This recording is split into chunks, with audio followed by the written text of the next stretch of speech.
A gente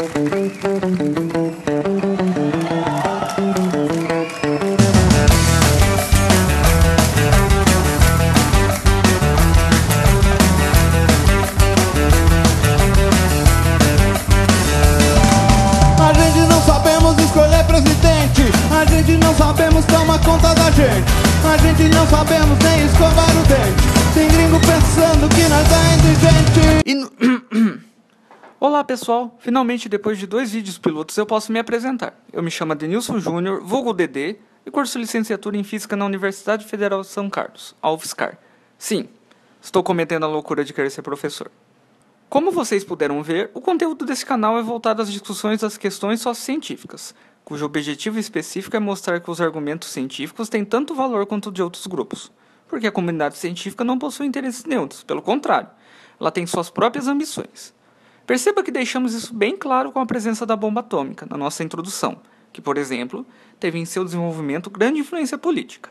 Agora, em relação ao trecho da música que acabamos de ouvir, será mesmo que a gente não sabemos escolher o presidente? Afinal, dos 4 últimos presidentes, 2 sofreram um processo de impeachment e foram impeachmados, e 3 foram eleitos 2 vezes.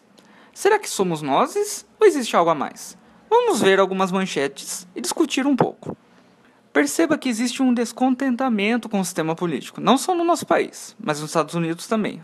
Afinal, eles preferem que um meteoro destrua a Terra ao invés de votar? Isso é muito estranho. Além disso, vamos conversar um pouco mais sobre a democracia atual. Recentemente, a mídia vem noticiando bastante sobre a PEC 241 ou sobre a reforma do ensino médio, por exemplo. Em relação ao desenvolvimento dessas propostas, você se sente representado? Você acha que o governo federal tem o direito de alterar de forma tão profunda algo que pode influenciar sua vida sem algum tipo de consulta ou discussão com os maiores afetados, a população, com base na opinião de especialistas? Lembre-se do vídeo da introdução.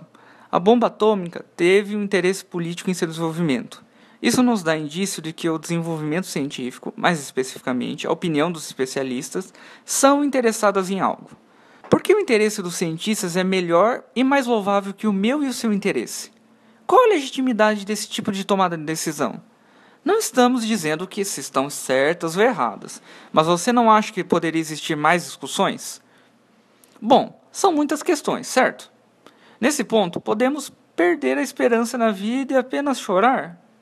Não, calma. Existem muitas configurações sociais que podemos abordar: comunismo, socialismo, anarcocapitalismo. Como o nosso tempo é curto e a população está muito descontente com a democracia, como acabamos de ver nas notícias, por que não abordar um tipo diferente de democracia? A democracia deliberativa. Que é isso, Dedê? Bom, a democracia deliberativa tem 3 características essenciais. A primeira diz o seguinte: a população não é um objeto do governo. Assim, a democracia deliberativa afirma que todos os cidadãos são iguais e que um projeto de lei deve ser justificado perante os outros cidadãos de forma razoável. Assim, abre-se espaço até mesmo para interesses pessoais, desde que esses interesses possam ser explicados de modo razoável. Mas o que é razoável? Bem, de maneira simples, argumentos razoáveis são aqueles que podem ser aceitos pelos demais. Dessa forma, utilizar um argumento bíblico pode não ser razoável para uma comunidade sem crença religiosa. O argumento de cunho bíblico, por exemplo, pode ser polêmico até entre os cristãos, católicos e evangélicos, evangélicos e evangélicos, evangélicos e reformados e assim por diante. E isso não é exclusivo dos argumentos bíblicos, porque até a comunidade científica tem os seus pontos divergentes. O vírus é uma forma de vida ou não? Devemos ou não tomar 2 litros de água? A segunda característica diz que os motivos utilizados na deliberação devem ser claros e devem ser feitos de forma pública. Claros no sentido de que a argumentação em defesa de um projeto de lei sejam acessíveis aos outros. Por exemplo, uma revelação divina não é acessível e, portanto, não é justificável. Outro ponto importante é que os dados científicos também devem ser compreensíveis para a população não técnica. Se um argumento não pode ser compreendido e acessado, ele não é válido, pois não permite discussão. A terceira característica diz que a deliberação tem por objetivo permitir a tomada de uma decisão, que não é necessariamente justa, mas justificada perante os cidadãos. Além disso, essa decisão não é imutável e, eventualmente pode ser até revista. É importante ressaltar essa característica de inconstância e eventuais injustiças, pois ao permitir a revisão das leis, cidadãos que se sentem injustiçados podem pedir a sua revisão e apresentar argumentos razoáveis para a mudança de tal legislação. Mas nem tudo são flores, calma lá. Vimos que a democracia deliberativa pede uma maior participação popular nas tomadas de decisão. Mas como fazer isso com a quantidade de pessoas que vivem em uma cidade ou um país? É inviável que todos participem, certo? Tanto pela questão do tempo quanto pela questão do espaço. Assim, ainda é necessário apelar para a eleição de representantes. Mas, espera aí, isso não é o que deveria acontecer na democracia que temos hoje?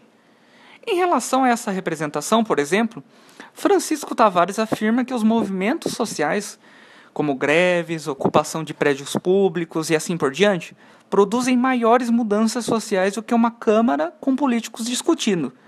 Recentemente, o governo do estado de São Paulo, por exemplo, acabou por desistir de alterações no sistema de ensino, devido à grande pressão popular. Será que essa concentração de poder nas mãos de poucos representantes não permite a exclusão do interesse popular? Dessa forma, não poderíamos ser mais radicais e repensar a organização estatal? Por que não? Para permitir a maior participação popular, por que não descentralizar o poder estatal nas capitais e colocar esse poder nas prefeituras ou ainda nos bairros? Pô, Dedê, isso não causaria um caos político? Talvez. Mas por que não criar um sistema em que bairros de uma mesma cidade conversem entre si e deliberem sobre questões pertinentes a todos da cidade? Ou seja, bairros com bairros. Mas veja bem, estamos aqui na internet, certo? Por que não utilizar esse meio de comunicação como algo que possibilite uma política deliberativa? Será que é possível criar ferramentas para permitir uma participação massiva da população? São muitas questões, eu sei. Mas por que não começar a deliberar aqui e pensar em alternativas para o nosso sistema político atual? Vamos discutir essas ideias e quem sabe criar algo novo. Não se esqueça das referências aqui na descrição. Até o próximo vídeo.